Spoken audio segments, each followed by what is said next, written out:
अऊज़ु बिल्लाहि मिनश्शैतानिर्रजीम बिस्मिल्लाहिर्रहमानिर्रहीम अस्सलामु अलैकुम वरहमतुल्लाहि वबरकातुहू। प्यारे भाइयों और बहनों, मैं उम्मीद करती हूँ कि आप सब खैर व आफियत से होंगे। मेरी दुआ है कि अल्लाह पाक आप सबको खैर व आफियत से रखें, आमीन। नाजरीन, हमारे एक भाई ने सवाल किया कि क्या ज्यादा हम बिस्तरी करने से बेटा पैदा होता है और एक दो बार करने से बेटियां पैदा होती हैं? क्योंकि मेरी पहली औलाद बेटी पैदा हुई है तो लोगों और रिश्तेदारों ने ये ताने दिए कि ज्यादा बार कर लेता, दो चार बार और कर लेता तो अल्लाह पाक बेटा दे देता। मेरे भाई, इस बात का जवाब उसूलन तो इंसानी अकल में खुद आ जाना चाहिए कि अल्लाह पाक हर चीज का मालिक व कादिर है। अल्लाह पाक ने ही हर चीज को पैदा फरमाया। अल्लाह पाक ने हर चीज को एक मियार के मुताबिक पैदा फरमाया। अब ये कहना कि ये कर लेते तो ये हो जाता, ऐसा कर लेते तो वैसा हो जाता, ये सरासर अल्लाह पाक की जात पर बेयकीनी और कामिल यकीन का ना होना है। अल्लाह पाक की जात की तरफ से ये कहना कि अगर ये कर लेते तो ये हो जाता, ये कर लेते तो ऐसा हो जाता, ये छोटा कुफ्र कहलाता है। इससे हमें बचना चाहिए। हमें इन चीजों पर पूरा पूरा यकीन रखना चाहिए, कामिल भरोसा होना चाहिए कि जो कुछ हमारे साथ हुआ हमारे लिए यही बेहतर था। लोगों का ये कहना, रिश्तेदारों का ये कहना कि दो चार बार और कर लेते तो बेटा पैदा हो जाता, तो हरगिज ये सही नहीं है। अल्लाह पाक जिस रूह को जब चाहे इस रूह को उस वक्त ठहराते हैं। चाहे आप सारी जिंदगी हम बिस्तरी करते रहें, अगर अल्लाह पाक चाहें कि औलाद ना हो तो औलाद नहीं हो सकती।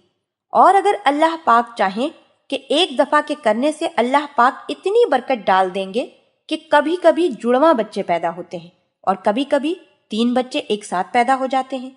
अगर अल्लाह पाक चाहें तो शादी को 10-10 साल का अरसा बीत जाए, बच्चे पैदा नहीं होते। बाज दफा शादी के 10 साल बाद बच्चे पैदा होते हैं। कहीं शादी के 15 साल के बाद औलाद की खुशी मिलती है और कहीं 21 साल के बाद औलाद पैदा होती है। और गुज़िश्ता दिनों में 40 साल के बाद एक घर में अल्लाह पाक ने औलाद की खुशी दी। ये सिर्फ और सिर्फ अल्लाह पाक की ही कब्ज़ाए कुदरत में है कि अल्लाह पाक जिसे चाहे बेटे दें और जिसे चाहे बेटियां दें। अल्लाह पाक कुरान पाक में फरमाते हैं कि वो जिसको चाहता है बेटियां देता है और जिसको चाहता है बेटे देता है। ये याद रखें कि अल्लाह पाक ने कुरान पाक में बेटी का लफ्ज पहले जिक्र किया है। अल्लाह पाक ने पहले बेटियों का जिक्र करके बेटियों की अजमत व शान बता दी है कि अल्लाह पाक ने बेटियों को अजमत व शान वाला बनाया है।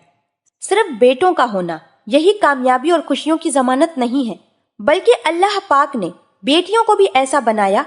अगर लोग समझें और अपनी अक्लों पर पड़े तालों को खोलें, अपनी नजरों पर पड़े पर्दे को हटाएं, तो अल्लाह पाक उन्हें दिखाए कि बेटियों में किस कदर चाहत और खुशियां भरी होती हैं।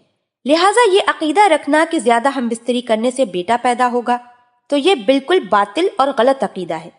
जिस तरह अरब के लोग ये अकीदा रखते थे कि दुबुर में किया जाए यानी एनल सेक्स किया जाए या पीछे के रास्ते से किया जाए तो लड़के पैदा होंगे और बच्चा काना पैदा नहीं होगा।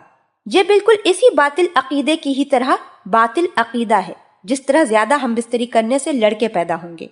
लिहाजा इन बातिल अकीदे से बचना चाहिए। हमें चाहिए कि हम अल्लाह पाक से दुआ करें कि अल्लाह पाक मरते दम तक हमारे अकायद को सलामत रखे और अल्लाह पाक हमारे अकायद को अपनी ही बिना पर रखे, अपने नबी की दी हुई तालीमात पर हमारे अकायद को कायम रखे। अल्लाह पाक हम सबको दीन की समझ अता फरमाए और उसके मुताबिक जिंदगी बसर करने की तौफीक अता फरमाए, आमीन।